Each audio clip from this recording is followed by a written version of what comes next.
Hi dear students, my name is Leelanand Sharma, vocational trainer GSS कटौरा। आज हम जो topic study करने जा रहे हैं उसका नाम है identify the facilities and amenities required at leisure and recreational tourist spot. इसका जो मीनिंग है मैंने इनको आइडेंटिफाई करके आपको अगले टॉपिक में डाला हुआ है। जैसे अगली स्लाइड आप देखोगे तो मैं आपको बताता जाऊंगा कि क्या चीज़ है। सबसे पहले हमें फैसिलिटीज़ और एमिनिटीज़ आइडेंटिफाई करने से पहले हमें पता होना चाहिए कि लेज़र और रिक्रिएशन एक्टिविटीज़ होती क्या है।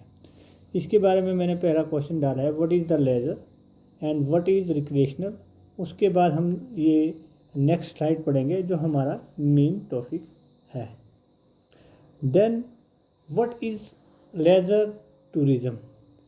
जैसे आजकल रोज़मर्रा की ज़िंदगी में, जैसे इसमें लिखा हुआ है, अवकाश यात्रा में लोग अपनी रोज़मर्रा की जिम्मेदारियां जैसे ऑफिस और घरेलू कार्यों से दूर आराम करने और जीवन का आनंद लेने के लिए कर सकते हैं।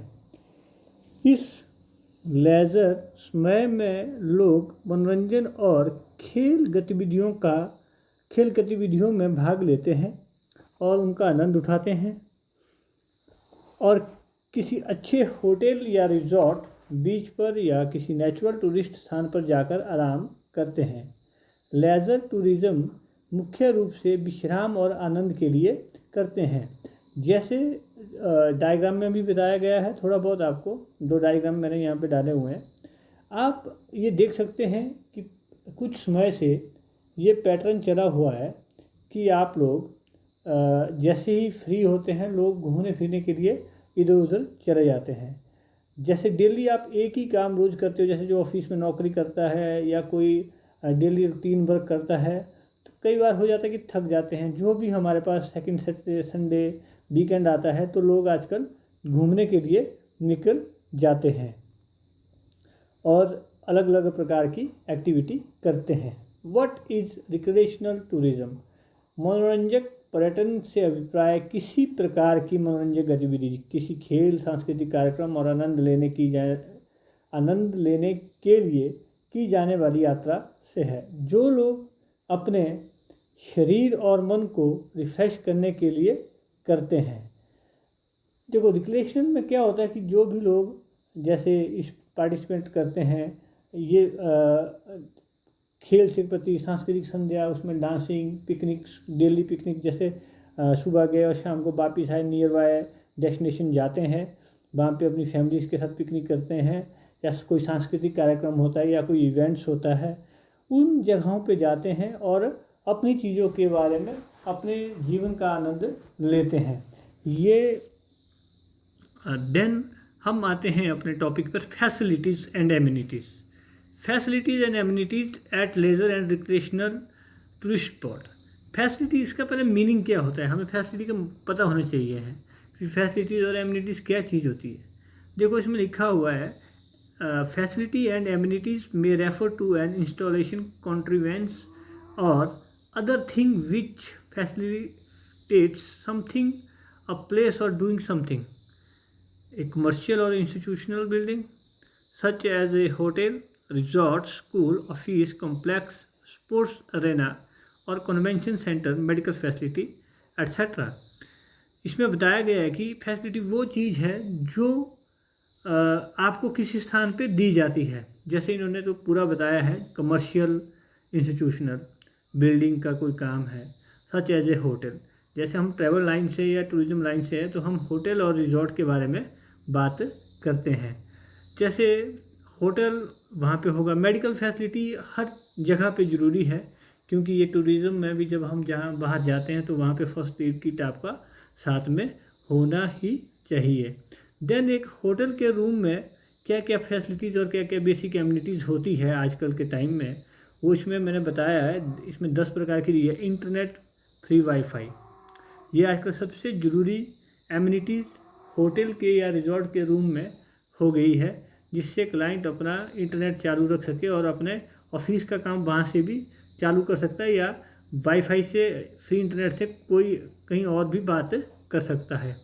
बाथरूम विद शॉवर, बाथरूम में शॉवर लगा होना चाहिए। रूम का साइज़ भी मैटर करता है कि रूम किस साइज़ का है। टीवी फैसिलिटी भी होती है, एसी तो लगा ही होता है, air conditioning. Tea coffee kettle वहाँ पे आपको रूम में दिया जाता है। नॉन स्मोकिंग रूम भी मिल जाता है। प्रीमियम बेडिंग की जाती है उस पर। डेली हाउसकीपिंग, डेली हाउसकीपिंग का मतलब आपका जितना भी रूम में आप 2 दिन रहते हैं 3 दिन रहते हैं, लेकिन वहाँ पे रूम का सफाई हाउसकीपिंग डिपार्टमेंट होता है होटल में, उसकी रिस्पॉन्सिबिलिटी होती है कि रूम की सफाई करें, और आपके रूम की सफाई डेली तौर पर की जाती है। हाउसकीपिंग जो बॉयज़ होते हैं वो आते हैं वहाँ पे रूम की सफाई करके आपके रूम को वैसा के वैसा बना देते हैं। और डेली मैट्रेसेस चेंज होते हैं। मैट्रेस टाइप कैसे हो, मैट्रेसेस चेंज करते हैं, आपको नया मैट्रेस आ जाएगा डेली बेसिस पे। और इवन आपका जो वॉशरूम होगा उसमें डेली सोप, डेली साबुन भी चेंज होता रहेगा। These are the facility and amenities at leisure and recreational tourist spot में जो फैसिलिटीज़ है होनी चाहिए हमारे हिसाब से, कि क्या क्या फैसिलिटी वहाँ पे होनी चाहिए जो हमारा एक टूरिस्ट स्पॉट है जहाँ पे लेज़र के लिए लोग आते हैं, रिक्रेशनल के लिए आते हैं, तो वहाँ वहाँ क्या फैसिलिटी होनी चाहिए। Bicycling, bowling, crawling, horse riding. Bicycling, कुछ लोग साइकिलिंग करना पसंद करते हैं, जैसे मनाली में लोग आते हैं तो वो अपनी साइकिल लेके रोहतांग चले जाते हैं, कहीं और चले जाते हैं, वो किराए पे मिलती है। लोगों की हेल्थ भी इससे ठीक रहती है। बॉलिंग होती है, जो रिजॉर्ट, जितने भी रिजॉर्ट बने हुए उनमें सब में कोई ना कोई गेमिंग होती ही रहती है। बॉलिंग, क्रिकेट खेल लेते हैं, क्रॉलिंग कर लेते हैं।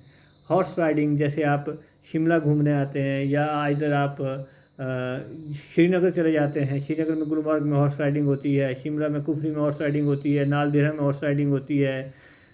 कुछ गेमिंग भी होती है, गोल्फिंग। देखो शिमला में तो नाल देहरा में गोल्फ कोर्स है, लोग वहाँ भी जाते हैं और परमिशन लेके आप वहाँ पे खेल सकते हैं। स्केटिंग, आइस स्केटिंग कर सकते हैं। और एक बात मैं और बताता हूँ, हैदराबाद इतनी गर्म जगह है इंडिया की, वहाँ पे एक आइस हॉल बनाया है, आइस वर्ल्ड बोलते हैं उसको। तो वहाँ पे लोग उसको इतना ठंडा किया हुआ है, गर्मियों में भी स्केटिंग कर सकते हैं, उस गर्म हॉल में भी स्केटिंग कर सकते हैं। लाइक दुबई में एमिरेट्स मॉल में पूरा उन्होंने, एमिरेट्स मॉल के अगर आप अंदर जाओगे वहाँ पे एक बर्फ़ का पूरा ये जमाया हुआ है, उसमें आप पूरी जो स्नो से रिगार्डिंग एक्टिविटी है, जैसे स्केटिंग है, आपका जितनी भी गेमिंग होती है स्नो से रिगार्डिंग, वो उसके अंदर करवाई जाती है। स्पोर्ट्स गेम लाइक वॉलीबॉल भी होता है, टेनिस भी होता है। सोशल एक्टिविटी, कई बार पार्टियाँ, पिकनिक, कार्निवल भी होना, जैसे मनाली में कार्निवल होता है, लोग उसको देखने के लिए दूर दूर से आते हैं। गोवा कार्निवल होता है जनवरी में। Then musical activity, musical band, singing, dance groups etcetera. ये सबसे ज़्यादा, जैसे भी लोग दिल्ली के मैं बात करता हूँ तो दिल्ली के में लोग क्या होता है कि वीकेंड पे जिम कॉर्बेट चले जाते हैं। जिम कॉर्बेट में जितने भी रिजॉर्ट है बढ़िया है, और जिम कॉर्बेट हमारा एक नेशनल पार्क है जहाँ पे आपको विभिन्न प्रकार के जीव जंतु भी देखने को मिलते हैं। अगर आप जंगल सफारी करते हो तो वहाँ पे ये म्यूजिकल बैंड्स और सिंगिंग, डांसिंग ग्रुप एट्सेट्रा जो होता है, वहाँ पे शाम को एक म्यूजिशियन आता है जो सिंगिंग, डांसिंग करता है। हर रिजॉर्ट में लगभग ये फैसिलिटी प्रोवाइड की जाती है, जिससे कि जो टूरिस्ट वहाँ पे आता है उसका मनोरंजन हो सके। वाटर स्पोर्ट्स, ये खासकर पे बीच एरिया में होता है, जैसे parasailing, banana ride etcetera. Rock climbing, ये जैसे मनाली, कुफरी। और योगा आजकल के एक नया ये जुड़ा हुआ है अध्यात्म के लिए ध्यान करने के लिए। जैसे ही योगा के लिए सबसे बेस्ट रिजॉर्ट इंडिया में आनंदा स्पा रिजॉर्ट ऋषिकेश में है, वहाँ पे स्पेशल इसकी टीचर है और क्लासेस लगाई जाती है। सुबह जिसको योगा करना होता है वो फ्री ऑफ कॉस्ट सुबह आपके उस योगा सेशन में जो टाइमिंग होती है उसमें चला जाता है। और योगा करने से हमारी हेल्थ भी ठीक रहती है और हम भी फिट रहते हैं, इसीलिए लोग वहाँ भी बहुत ज़्यादा लोग प्रेफर करते हैं और वो आनंदा स्पा रिजॉर्ट में जाना पसंद करते हैं। थैंकिंग यू, ये था हमारा आज का टॉपिक।